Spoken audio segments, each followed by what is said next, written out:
China invades Taiwan. Let's say that happens. They start a war. Based on what Joe Biden has said, and the White House and the State Department, does the United States intervene or not?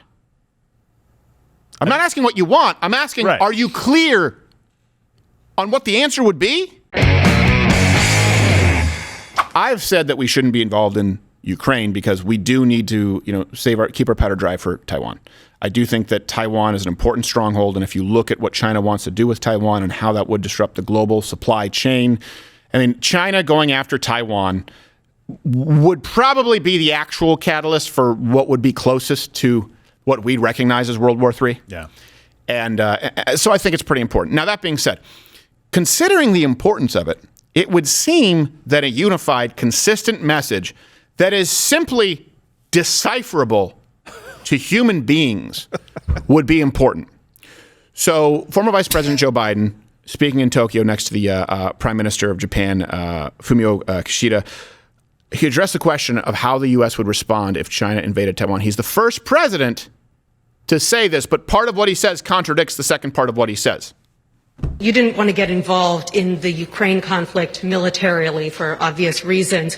Are you willing to get involved militarily to defend Taiwan if it comes to that? Yes.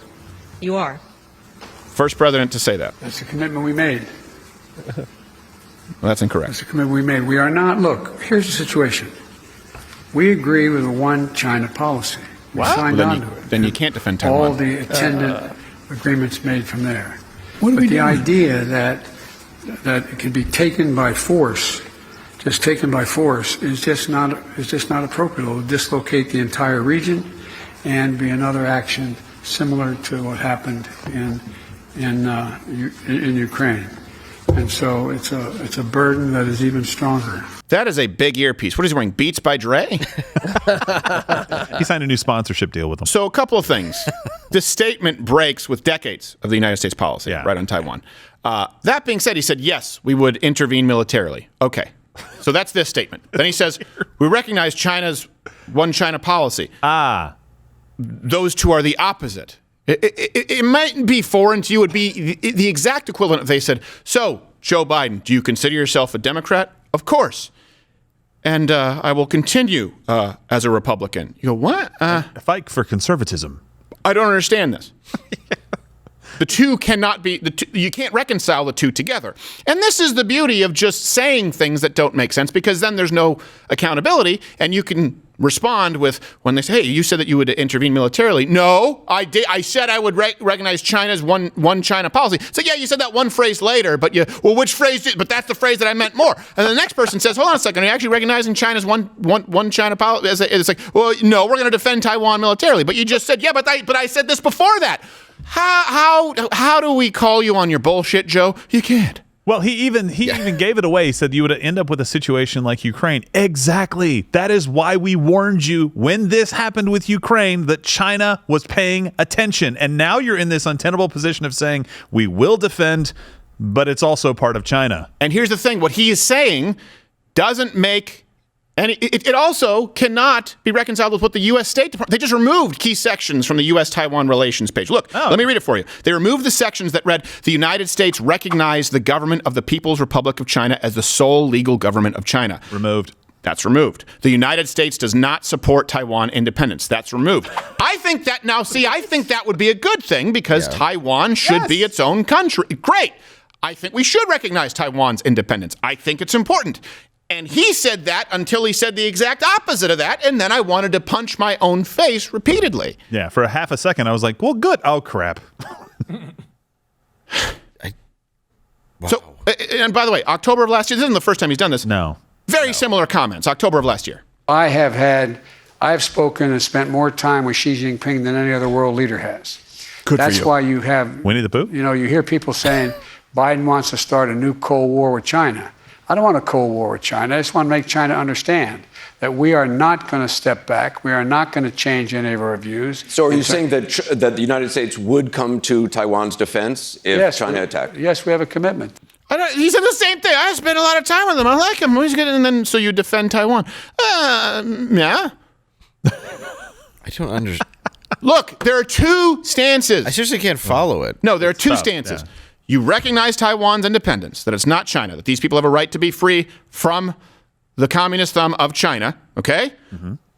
Or you support China's one China policy. You support this idea that Taiwan cannot be an independent state.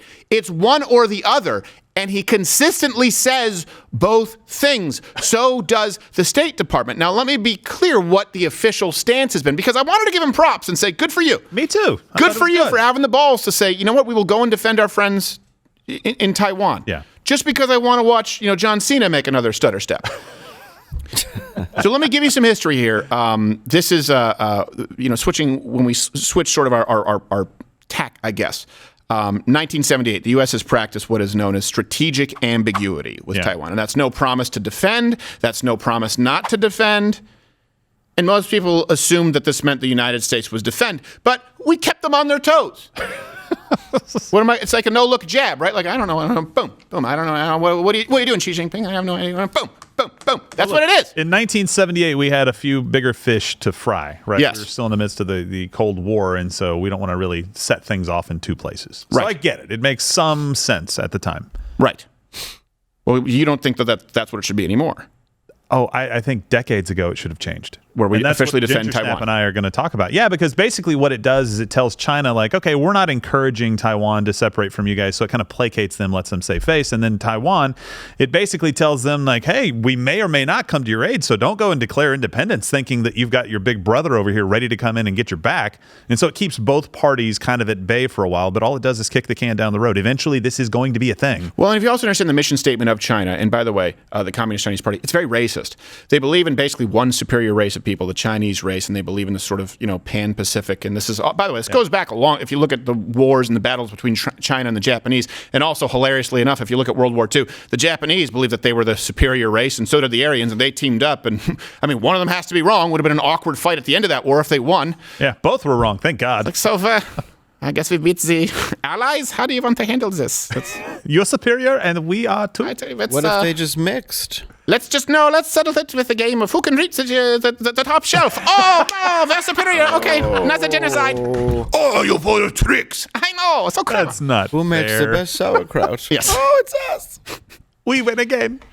So here's the some thing. rice? The White House is already walking it back. Yeah.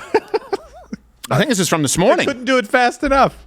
This is what it says. As the president said, for those confused, referring to the former Vice President Joe Biden, as the president said, our policy has not changed, but he also said that it did. He reiterated our one China policy and our commitment to peace and stability across the Taiwan Strait. He also reiterated our commitment under the Taiwan Relations Act to provide Taiwan with the military means to defend itself.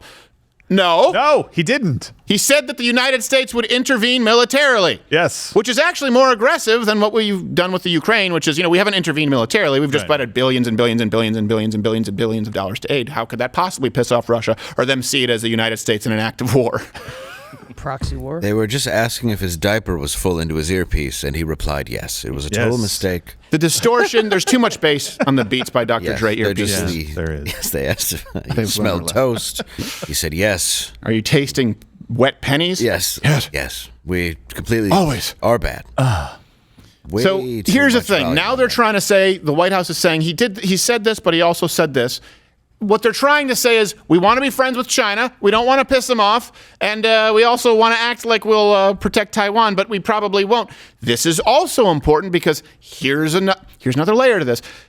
Biden's he just signed this new Indo-Pacific. It's like a trade agreement. It's called the Indo-Pacific Economic Framework. Okay, let's bring this up. It's from ABC News, and this has 13 members for trading. Okay, let me read you some of them. Let me read you the Japan, South Korea, Thailand. I was about to say Vietnam. Vietnam, Thailand, Australia, New Zealand. So you see, this is like. And by the way, it's very Asiatic.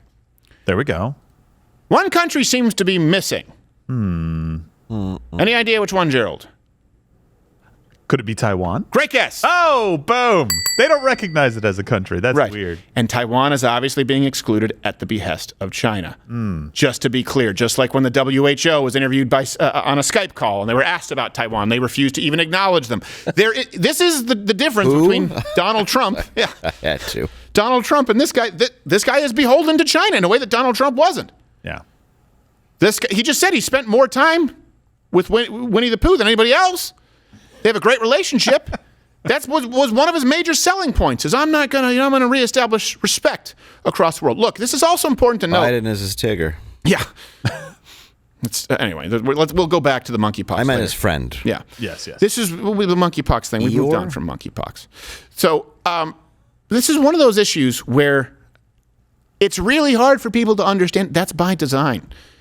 He says nothing by saying all of the things. That's the strategy. It really is. It's say everything, take every position, and then afterwards claim credit as though you were right. Let me just sort of make the case to you why it's different from Ukraine.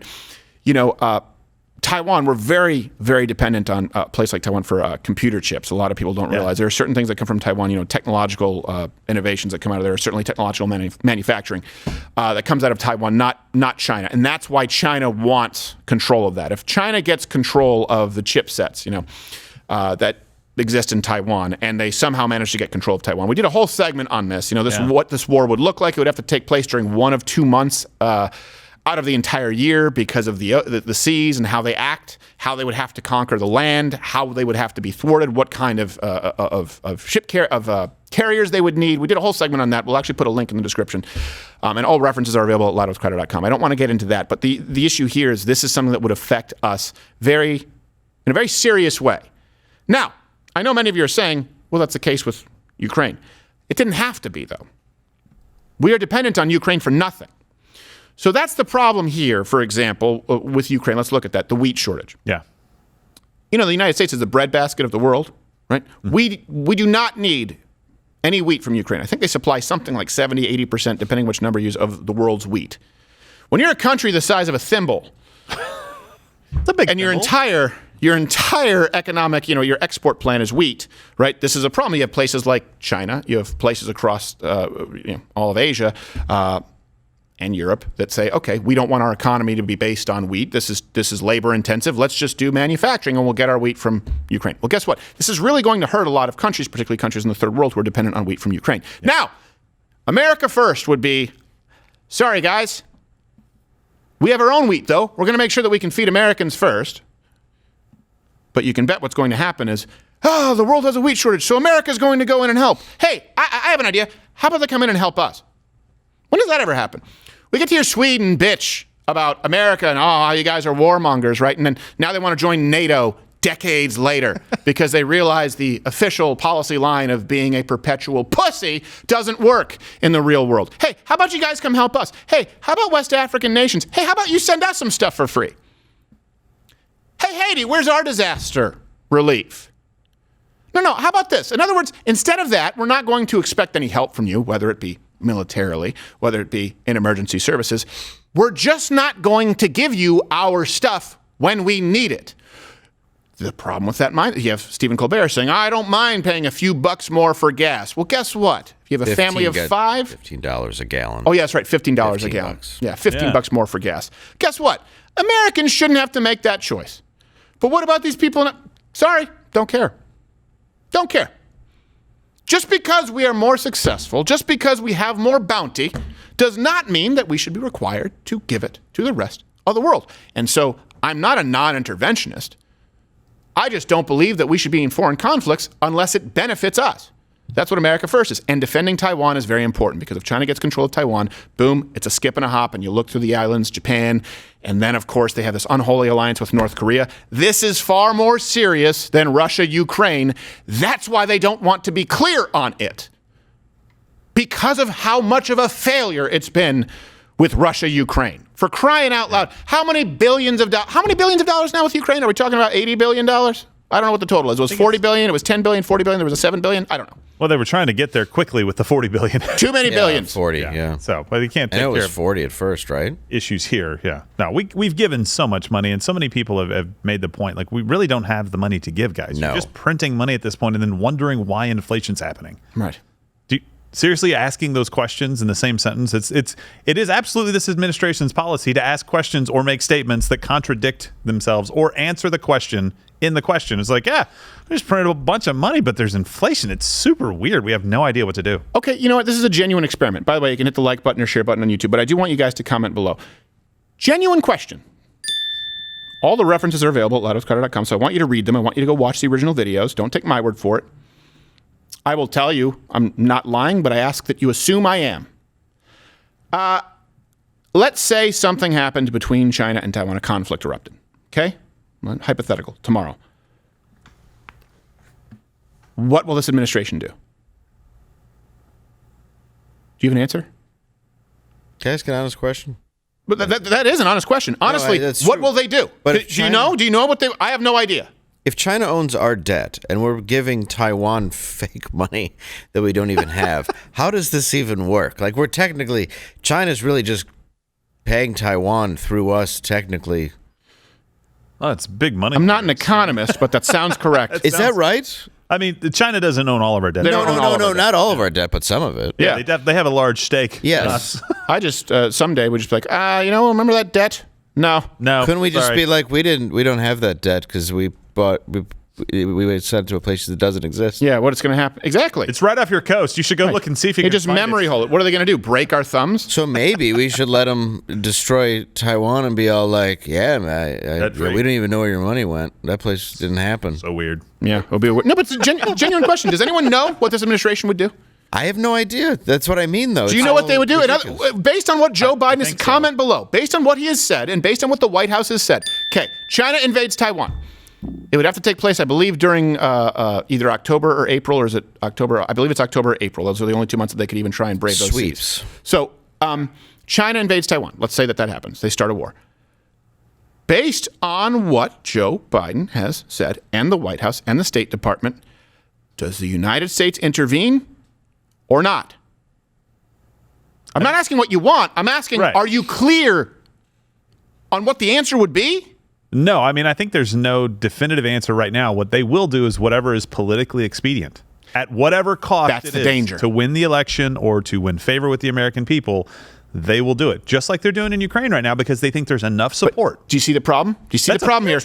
Here's the problem is we should have never had anything to do with Ukraine and Russia. There's going to be foreign war fatigue. And like we always talked about, we should have kept our powder dry for Taiwan. And by the time it gets to something that actually affects us on a significant level, and someone who is a significant ally, Taiwan, who we've been dicking around for decades, by the way, and have not been clear. We haven't defined the relationship. People will have fatigue of foreign intervention and then say, you know what, we did with the Ukraine, so no Taiwan, and they're left holding the bag because this administration will only do what is politically expedient, not make the hard decisions. The hard decision should have been, sorry, Ukraine, that's not our war. That would have been the hard decision. They said, oh, you know what? Right now people feel bad. We need something to move on because COVID. Ukraine. People are not really happy about all this aid going over to the Ukraine, despite what the media tells you. Ukraine, sorry. I said Ukraine. It's Ukraine now.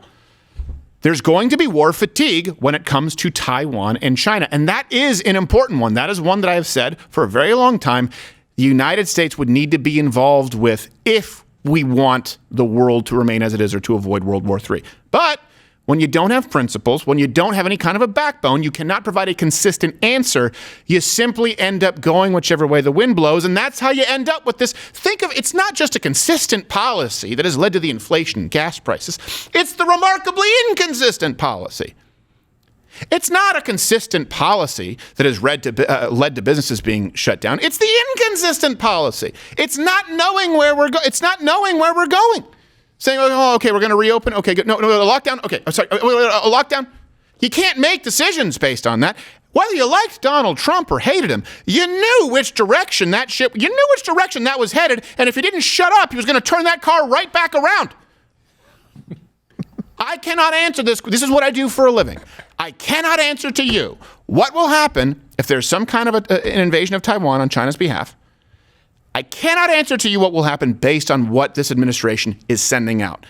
And no expert can. Any talking heads right now on CNN are lying. No one has any clue. All I can tell you is that it will be based on political expediency, and we know that Americans have very short memories. That's what they're banking on. That's a horrible place to be. And historically, it is not a way to create foreign policy. Watch Louder with Crowder live, Monday through Thursday, 10 a.m. Eastern.